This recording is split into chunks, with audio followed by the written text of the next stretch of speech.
Hi guys, and welcome once again to my channel. Today I'll be talking about 15 differences between Britain and South Africa. And I just want to start off by saying, remember last time I told you that one way that people here greet is by saying hiya. The second other way that they greet, they say, are you right? And most people who are not from Britain, they take offense of that because it sounds like you're asking, are you cuckoo? Like, are you right? And it's so awkward, it's so weird. But that is another way of greeting, are you right? Or hiya. I hope you guys will enjoy this video with me. I tried to get GK to be with me because this is my tea time when baby goes to sleep and I come down and we come down for tea. But when GK came down for tea today and saw the camera, he was like, nah, I'm not into this. So yeah, please guys, try help me get him back on camera. He's very shy. I hope I'll get another video in with him. So today it's just me. So 15 differences. The first one, I think, for us was the safety part of it. I think when we arrived here, there were times when we'd go for a walk and then we'd forget to lock, or we'd forget the keys hanging outside, and we were told, no, it's fine, it's safe, and no one will come in and so on. And that was quite awkward and very weird for us because we used to like making sure the doors are locked and all those things. But it is pretty safe. Obviously, you must always take safety measures and tread softly, or take precautionary measures. But some areas are less safe than others. Most places, they're so safe you can let your children play with neighbors till late and it's pretty much safe. Then that's number one. The second one is when it comes to shops. Oh my goodness. So here, when you go shopping, you pack for yourself. There's no one who will be packing for you. So you must master the skill soon. Otherwise, you'll be that girl who will be struggling to fit things in bags or taking forever. There's this shop, I think it's Aldi. The till people, they go so fast. You feel like you are on a race. They'll be like, dee, dee, dee, dee, and you are like, the last shop trip that we took, I literally wished I would have had a video there because it was such a rush. The till person was just going so quick and I just felt like I was just throwing things. I was just throwing things into the bags. And after that, you're like, and sometimes if you're not a good packer, you'll pack some things first and have things come later and you're like, oh, I forgot. But you don't want to keep people waiting and feel so bad, and you just keep packing so quickly. So then you end up like having squashed up stuff and so on. So yeah, I've learned that packing is a skill, very important one that I will never ever not appreciate again.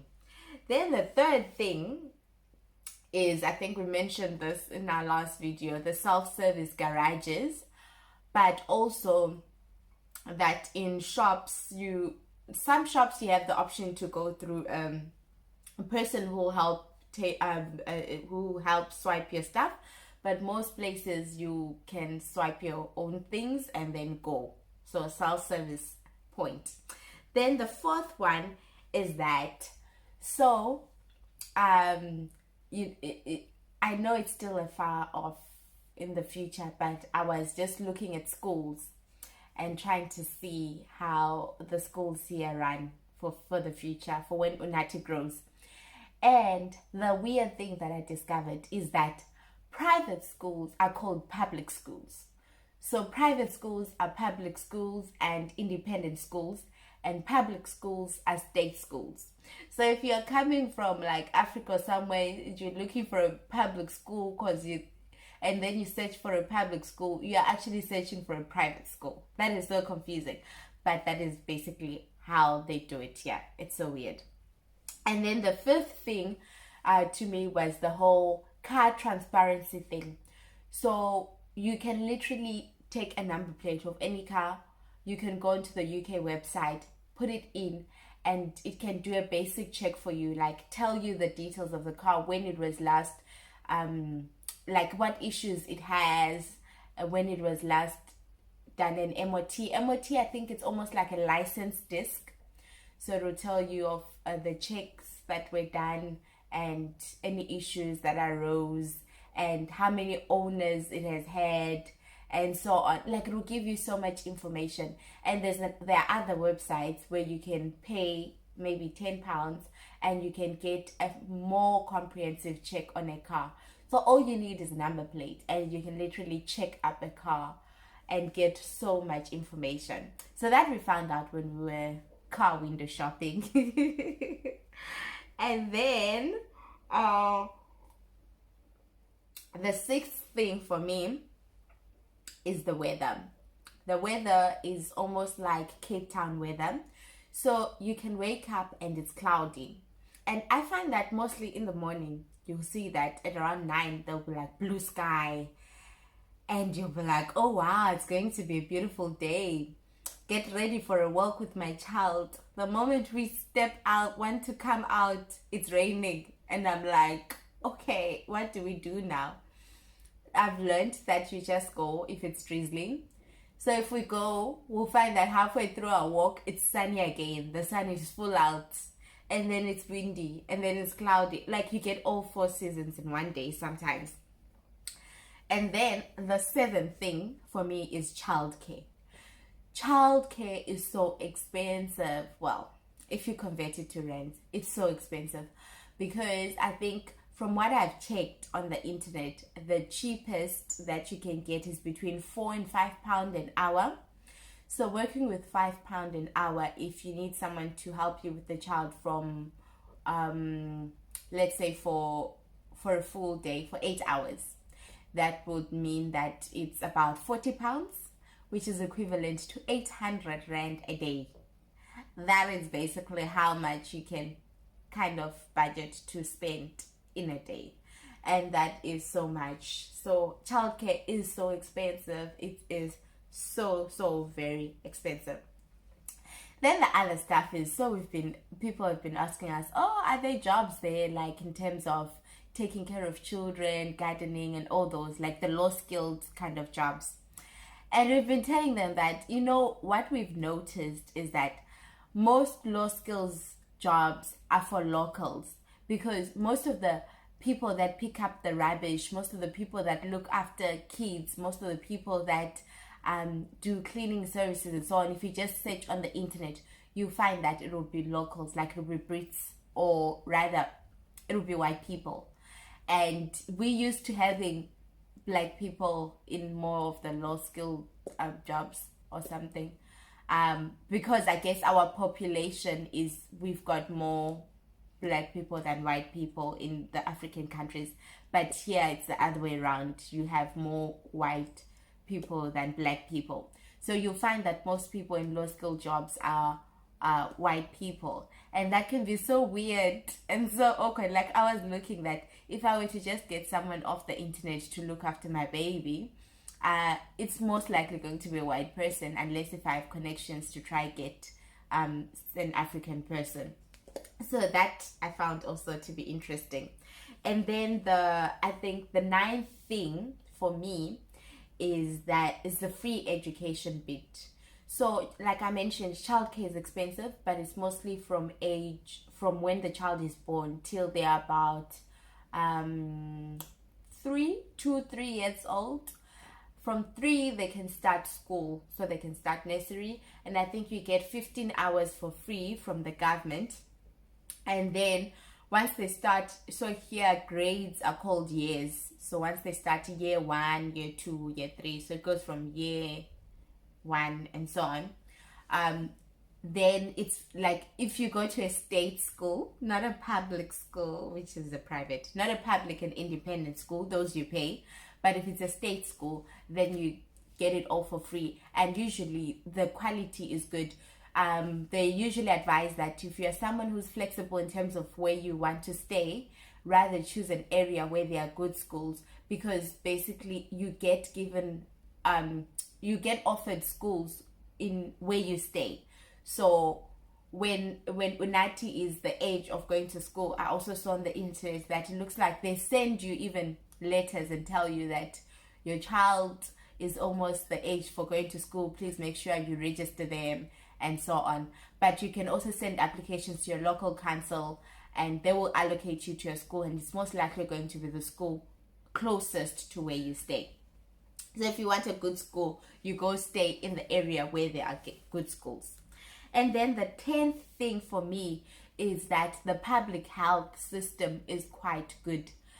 You get registered. So if you're on the NHS, National Health System, you also get to register with your local GP closest to you.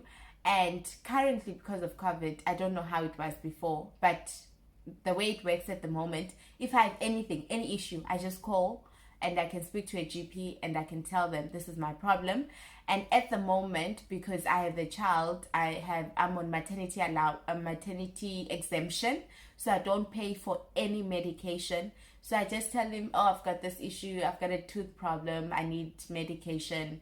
I'll get it all for free for the first year. For the baby's first year, I have free dental. I have free medication that I get. So that is pretty cool. And then, or the 11th thing that I think is the council services. So each household pays council tax. I think it's called council tax. You pay council fees once a year. And those fees, they basically cover the people that will collect the bins and keeping your street clean, and the local libraries, the local facilities, and just maintenance of the area where you're in. I remember the other day when I was walking out, there was like dog poo just close to the door, and I was wondering, where is this coming from? And I was just telling myself, oh, I need to be careful and jump over it and not step on it. So the next day it's gone. Someone called the council probably and was like, there's dog poo, come clean it. And they came immediately. So yeah, if you are that kind of person, well, you need to be that kind of person so that you get value for your money. Then the 12th thing is that you can get up to 12 months maternity leave. If you qualify for maternity pay, you usually get full maternity pay for the first 6 months, and then you get a percentage which is higher than 50% for the next 3 months, and then for the additional 3 months you get a lower percentage. So it just goes down with time, but you still get something for the full 12 months, and you can stay at home for the full 12 months. You're allowed to. And the 13th thing are pension funds. So when you are employed, you automatically enter into a pension fund. There's an employment pension fund. So every employer pays national insurance, NI, which part of that goes to your state pension fund. And then your employer must contribute to a pension fund, and you also contribute from your salary. And that is the second bit that goes into your pension if you are to retire here. And then the 14th thing are child services. So European countries are strict when it comes to children. You don't beat a child, you don't do anything funny, otherwise they take your child. They will take that child. That's what we've heard. And I think the most weird thing is that if a child is less than, I think probably 15, you can't leave them home alone. If I have a 6-year-old and they come home and they're all alone and I'm still at work, people can report me to child services and that child can be taken, or I can get into serious problem. So child services dictates how you do things and how you raise your children, basically. And last but definitely not least, so I'm vegan. And I've always had a limited range of food variety, but this country has a big variety of food.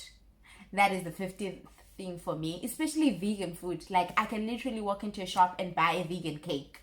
I can buy vegan ice cream. I can get a Magnum ice cream. obviously the purpose of me being vegan is to be healthy, so I shouldn't really be eating all of those things. But the idea is, if you choose to be vegan just because you don't want animals to be killed, but you still want to eat everything that everyone else eats, you can still do that, because there is an alternative for every single thing. There's vegan cheese, there's vegan, and there's different brands, and there's different varieties.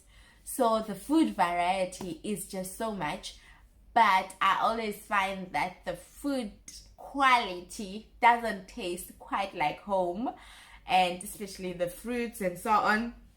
I still think that Africa has a better food quality. But yeah, so those are the 15 things that I just thought about that are different between Britain and South Africa. I hope you guys enjoyed my video. Let me finish up my tea and go to bed. Don't forget to like and subscribe for more videos like this.